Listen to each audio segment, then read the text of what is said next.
얘가 분명 나한테 관심이 있으니까 그래도 데이트에 응했겠지. 정말 몸이 안 좋은 게 분명해. 나를 싫어하는 건 아닐 거야. 이러면서 자기 합리화를 하기 시작하고 더 매달리게 되죠. 구독, 좋아요, 알림 설정까지 감사해요.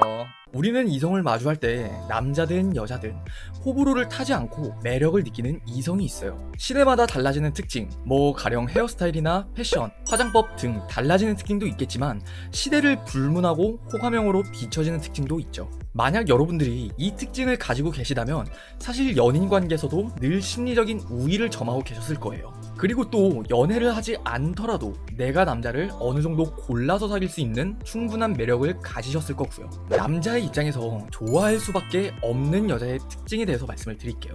본론으로 들어가서 총 두 가지를 말씀을 드릴 건데요. 첫 번째는 본인의 목숨보다 일을 더 중요하게 여기는 여자예요. 이 의미가 굉장히 범용적이기 때문에 조금만 집중해서 들어주시면 좋을 것 같아요. 제 채널에서 다루는 주제는 정확히 연애의 카테고리예요. 그리고 연애적인 관점으로 봤을 때 여자는 사랑을 시작하게 되면 그게 인생의 전부가 되지만 남자는 아무리 사랑을 하더라도 그게 인생의 전부가 되진 않죠.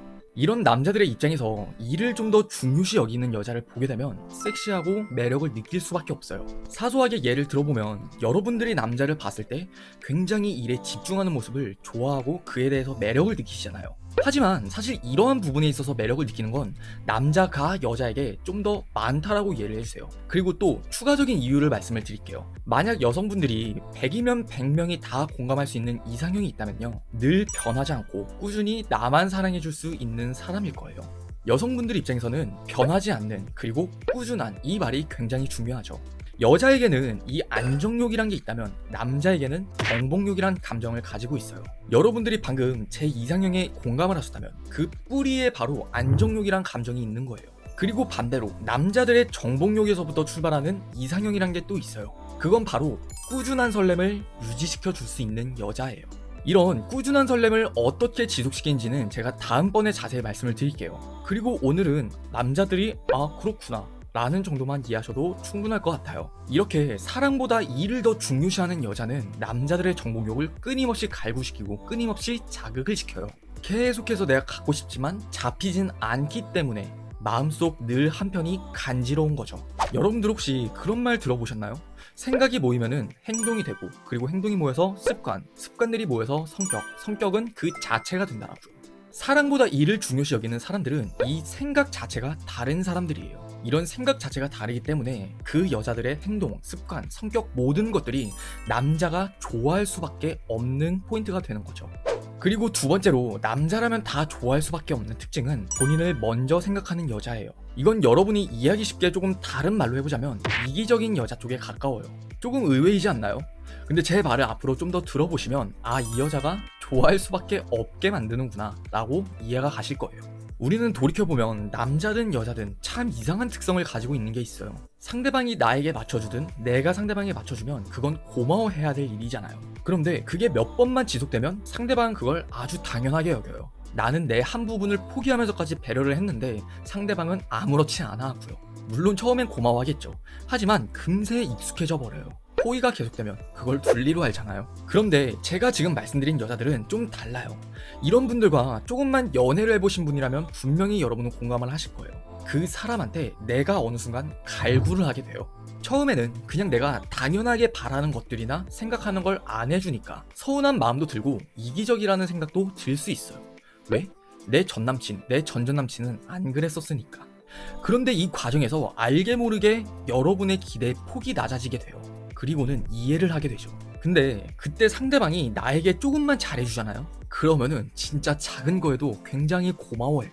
사람 특성이 좀 이런 것 같아요. 그래서 이런 여자들은 본인이 알고 그러는 건지 아니면 천성이 그런 건지는 모르지만 남자를 만날 때도 절대 함부로 퍼주지 않아요. 만약 그 남자가 10을 보여주거나 표현을 했다면 처음에는 딱 2에서 3만큼의 표현과 반응만 해요. 그리고 또 남자와 약속이 있다고 하더라도 절대 그게 1순위가 되지 않아요. 쉽게 예를 들어드릴게요. 이런 여자들이 한 남자와 썸을 타고 있는 상황이라고요. 그런데 둘이서 연락을 하다가 이번 주 일요일날 데이트를 하기로 한 거예요. 근데 하루 전날 갑자기 이 여자가 파토를 내는 거예요. 왜? 본인의 몸이 안 좋을 것 같다고요. 뭔가 지금 데자뷰처럼 떠오르는 분들도 있을 거예요. 그쵸? 아무튼 그럼 남자 입장에서는 서운함이 들 수도 있고 감정이 크면 클수록 왠지 모를 짜증이 날 수도 있어요. 근데 어떡해요? 결국엔 이해를 하는 게 좋아하는 사람의 마음이잖아요. 여기서부터는 바로 제가 앞전에 말씀을 드렸던 정복욕도 함께 발동이 돼요. 얘가 분명 나한테 관심이 있으니까 그래도 데이트에 응했겠지. 정말 몸이 안 좋은 게 분명해. 나를 싫어하는 건 아닐 거야. 이러면서 자기 합리화를 하기 시작하고 더 매달리게 되죠. 이건 하나의 단편적인 예를 든 거지만 본질은 전 똑같다라고 생각해요. 본인을 먼저 생각하는 여자들은 계속해서 남자가 잘하게 만들고 그 남자의 정복욕을 불러일으키게 돼요. 그럼 여러분들 중에는 이런 질문이 생겨나는 분도 있을 것 같아요. 그런 여자가 되려면 어떻게 해야 돼요? 이 부분은 제가 다음 주 영상에서 다시 자세히 말씀을 드릴 건데, 포인트는 생각 자체가 바뀌어야 된다고 이해를 해주세요. 결국 여러분의 생각이 바뀌지 않으면 제가 아무리 방법을 많이 말씀드린다고 하더라도 여러분의 상황과 조금만 다른 상황이 나오잖아요. 그러면은 그땐 여러분의 습관대로, 여러분의 생각대로 행동을 하기 때문에 그게 어려운 거예요. 그래서 가장 현실적인 방법은 다음 주 영상을 토대로 여러분의 생각을 끊임없이 계속 바꾸는 수밖에 없어요. 나는 남자를 만났을 때 뭐든 제쳐주고 그 남자가 1순위가 되진 않았는지, 그러면 왜 나는 그 남자가 1순위가 됐던 건지, 혹은 연애를 할 때 나는 곧 퍼주는 게 사랑이라고 생각하진 않았는지, 이런 생각 프레임 자체를 바꾸셔야 돼요. 오늘의 영상은 여기까지고요. 영상이 도움이 되셨다면 참 좋겠습니다. 이상 유진이었습니다.